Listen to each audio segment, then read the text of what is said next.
most ways, Ronnie led a simple life.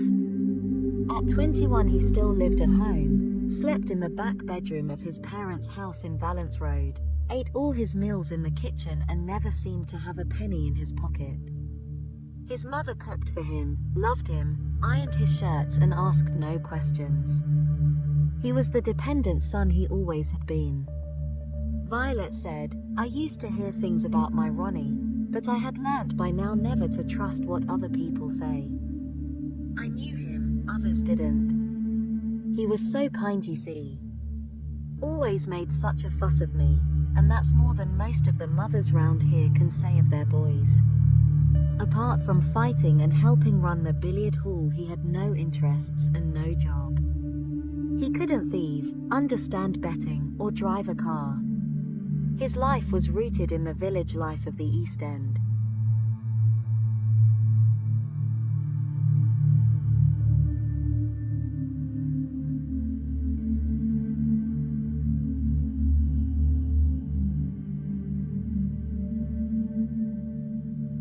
He had no taste for grand living nor, for that matter, for material success away from Bethnal Green.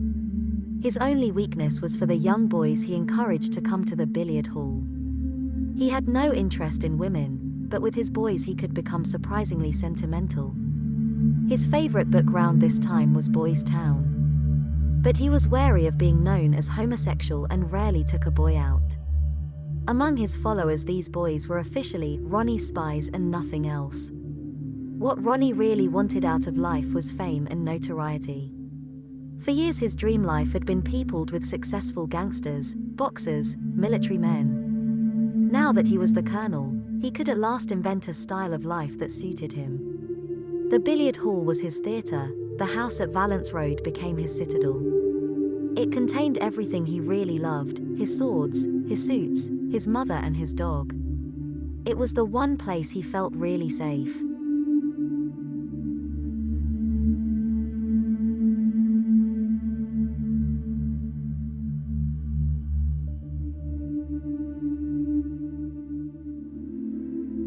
Somebody christened it Fort Valence. He knew that big-time Chicago gangsters always had their private barbers. He would have the same. When he awoke now someone in the house would telephone the barber's shop in Whitechapel Road. Half an hour later the colonel would be sitting in the kitchen in a purple dressing gown, face smothered in lather, and while the barber stropped his razors Ronnie would hold the first conference of the day with his lieutenants. He also had his hair cut at home now, summoned his tailor here for fittings for his suits and ordered shirts and shoes by telephone. For a while a masseur called to give him massage every morning. He tried to practice yoga. Later he lived upon a diet of raw eggs, because raw eggs are strengthening and make you good at sex.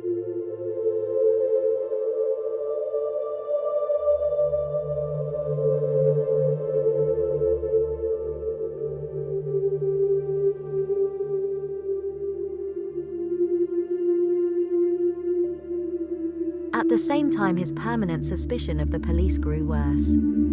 From earliest boyhood he had hated them. Now he was certain they were always watching him. Outside his home he trusted no one and was convinced the telephone was tapped. At night he could sleep only with the light on and with a gun beneath the pillow. Reggie began to slip into his shadow. They still looked identical and were constantly together. One might have thought that Reggie would have dominated Ronnie. He was the saner of the two, cleverer, more charming, more responsible. He was quite capable of living in the ordinary straight world. Yet it was Reggie who fell into second place and followed Ronnie's fantasies.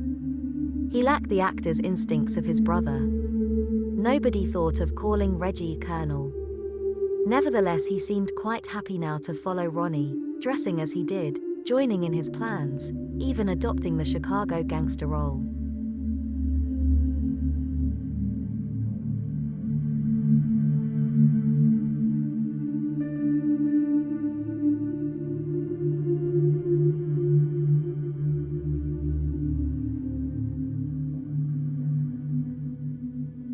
He could be as suspicious now as Ronnie, on occasions just as violent, and he had problems Ronnie never had to face. Ronnie accepted that the straight world was not for him and wanted no part in it. Reggie was not so sure. He had a hankering after what he called the good life. Possessions and respect, a comfortable house, even a woman and a family, these were anathema for Ronnie, but for Reggie they were possibilities. One day he knew that he might leave the violent homosexual world of Ronnie and go out to seek them on his own. But for the present Reggie's duty was to stay with Ronnie and look after him. They could enjoy their life together, and Ronnie needed him. It would all work out in the end. In the meantime there was money to be made. Money is one thing that means much the same in both the straight world and the crooked. What is straight business anyhow? Be honest, it's just a bloody racket, same as our way of life.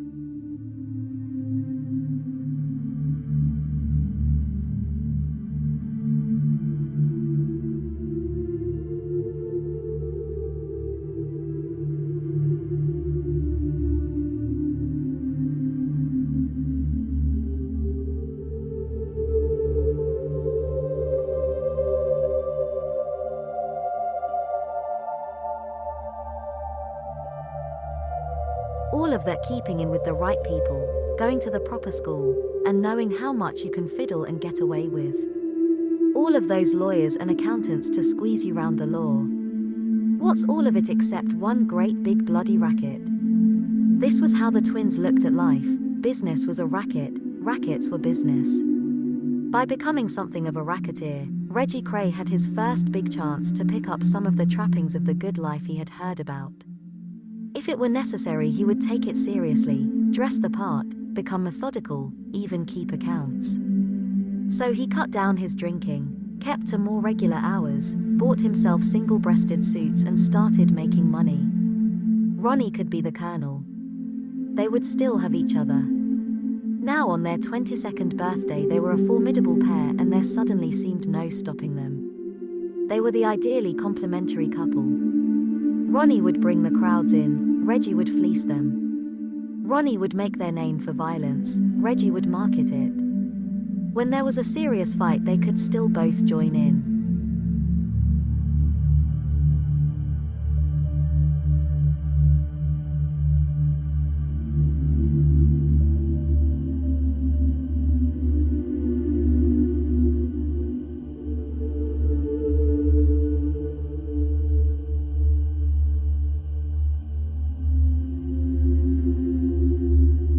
It was now that Reggie started to be known as the live wire of the two. He was terrier-like in his eagerness to worry out cash from any situation. There were already certain dues ready for the taking. In the East End it had been taken for granted that the reigning governor of the manor had his legitimate sources of income. Each week he could count on a few pounds from every betting shop in the district as insurance against lesser hooligans. If trouble did occur, the governor was expected to deal with it. It was the same with some pubs, cafes, and various tradesmen. The arrangement was usually informal, sometimes alone, sometimes some infinitely extended credit. Anyone vulnerable to trouble was a potential source of income. Sometimes it needed tact to get it, but Reggie knew how to ask a careful question and never take no for an answer.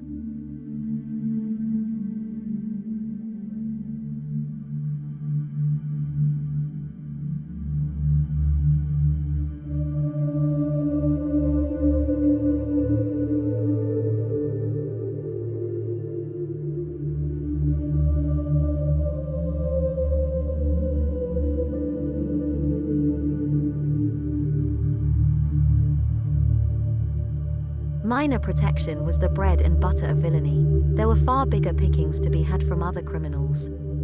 With honest men there always comes a point when they would rather call in the police and take the consequences. Crooks can't.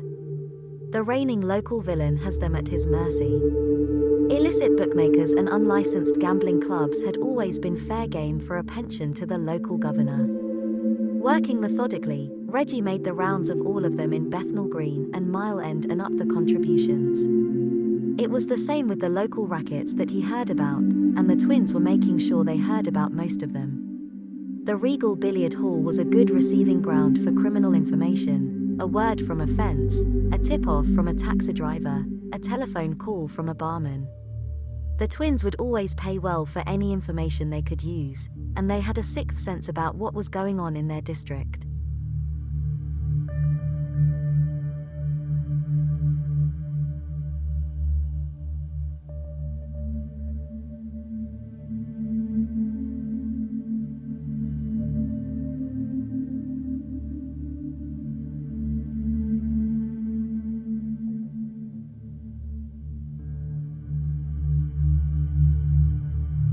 Mile End had a lot of thieves. Few of them were very good. A big haul was rare, and any thief who had a good haul tried to keep news of it to himself. This is hard. Others were usually involved and goods had to be disposed of. Somehow the Kray twins always seemed to know in the end. When they did, the thief would get an invitation to the billiard hall, and it would usually be Reggie who discussed their percentage. Thieves are vulnerable, and they would usually pay up more or less what the Kray twins asked. Those who didn't finally wished they had.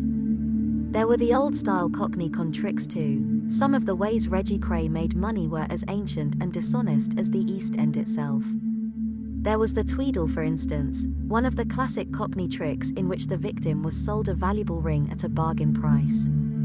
The ring was genuine and the victim was actually encouraged to have it valued, but there always came a point, just before the money was handed over, where the con man on the Tweedle switched the real ring for a replica. By the time the buyer had discovered his mistake, there was nothing he could do about it. Similarly with the Jargoons, except that here the jewelry sold was fake from the start and the seller had to rely on faster talking and a quicker sale. Reggie had a way with him. People trusted him, and he could always pick up a few pounds when he needed them from the Jargoons and the Tweedle.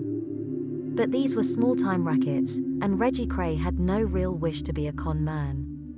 He knew he lacked the polish and the self-deception to reach the top of this profession. He and Ronnie were agreed that their future would be as robber barons of crime rather than as hard-working criminals.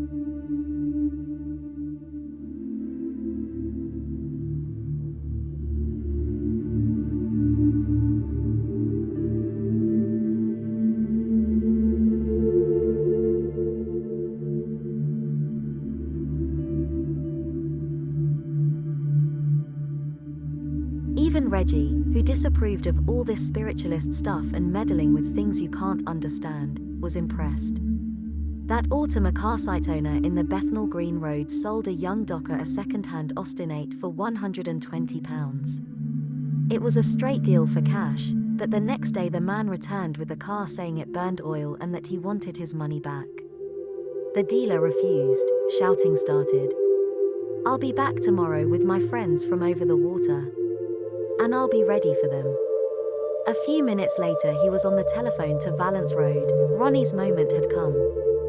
For some while now the twins had made a tidy income out of the local car dealers, partly from ordinary protection. They went to work with paint stripper and £7 hammers on the stock of one dealer who thought he didn't need them, and partly by helping out if a customer occasionally turned nasty. This rarely happened. When it did, the mention of the twins' name was usually enough to smooth things over or ensure payment. The twins had no desire for trouble with the ordinary public. This case was different. The threat of a rival gang from south of the Thames was a direct challenge. Ronnie Kray's voices told him he must act. Early next morning one of the firm was posted on the lookout by the car site. When the docker arrived with all his friends he was to telephone the billiard hall.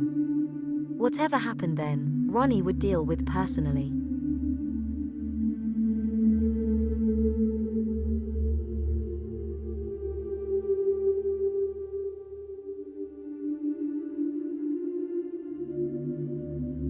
He had a long wait, and sat there in his chair in the empty hall steadily working himself into a rage. This was no time for weakness, this was war. Once an outside gang came on his territory he would show everyone the power of the Krays. He chose a Luger. He put on his big Capone-style overcoat. Then the call came to say the docker had arrived. In fact he'd come alone and wanted to apologize. So did the dealer. Both had calmed down since the day before and were discussing things when the door was kicked open and in stormed the colonel and his driver. The driver had a knife in his hand. The docker tried to hit him, but before he could, the Luger fired twice and he was on the floor clutching his leg. No one spoke. The colonel looked for the South Londoners, satisfied that they weren't there he left, slamming the door behind him. The only sign of his presence was the reek of cordite and the growing pool of blood on the floor. As someone said afterwards, it wasn't like real life. It was all straight out of a gangster film. Everyone realized the shooting had been a mistake, everyone but Ronnie, who had been thrilled to pull the trigger. Provided he was daring enough, he could get away with it. Provided he listened to his voices, he would never fail. Action was what counted. Everyone involved now rallied round to save him. The dealer had to. Unless he hushed things up at once, he knew that he could easily end up in the dock with Ronnie Kray on a charge of attempted murder. And so before the wounded man bled to death or the police arrived, he had him bundled into a car, and one of the men on the site rushed him round to Bancroft Road Hospital. He dumped him in the outpatients, then drove off before anyone asked any questions. Half an hour later the docker was under surgery. Then the real game started, as the police came in and tried to get someone talking. Ronnie did nothing. This was his privilege. After a long tirade, Reggie was taking care of him. Within an hour of the shooting he was safely hidden in an anonymous flat in Walthamstow. He spent his time quite happily listening to operatic records, drinking bottled beer and trying to remember every detail of what it had been like to shoot a man. Soon he was working on his list and choosing who would go next.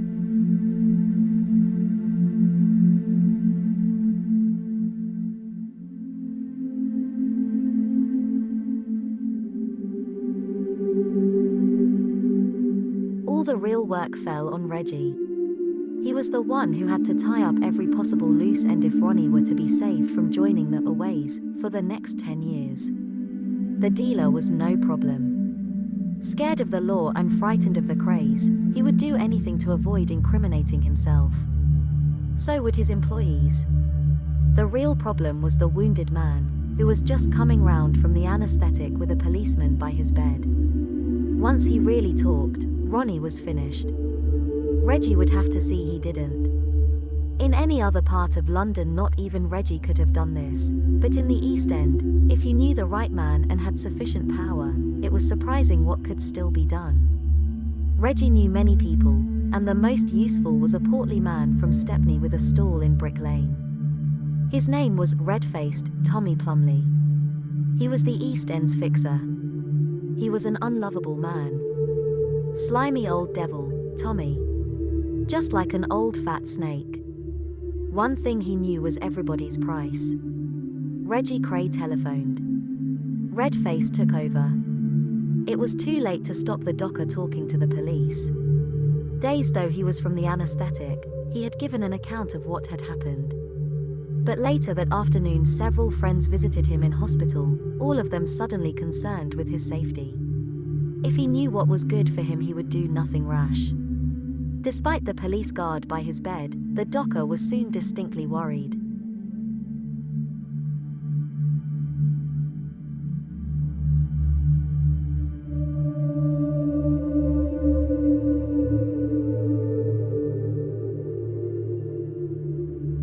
Next day the police swooped and arrested a man on suspicion of the shooting. An identity parade was held that afternoon inside the hospital. The docker identified the suspect as the man who shot him, and the police went to charge him under the name of Ronald Kray.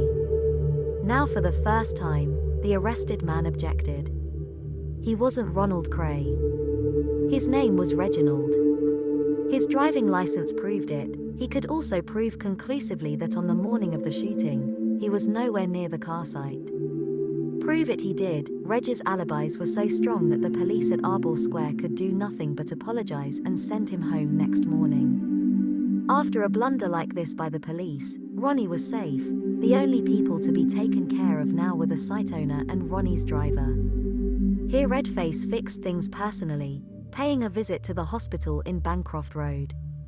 During his short chat with the docker, he stressed that the Krays were valuable friends and hard enemies, and that if he knew what was good for him, he would no longer be quite so positive about them on the morning he was shot. When the police pressed charges against the site owner, their chief witness's memory suddenly turned vague, that he could no longer state for sure where he'd been shot or who was present or what really happened. Finally, the case had to be dismissed for lack of evidence.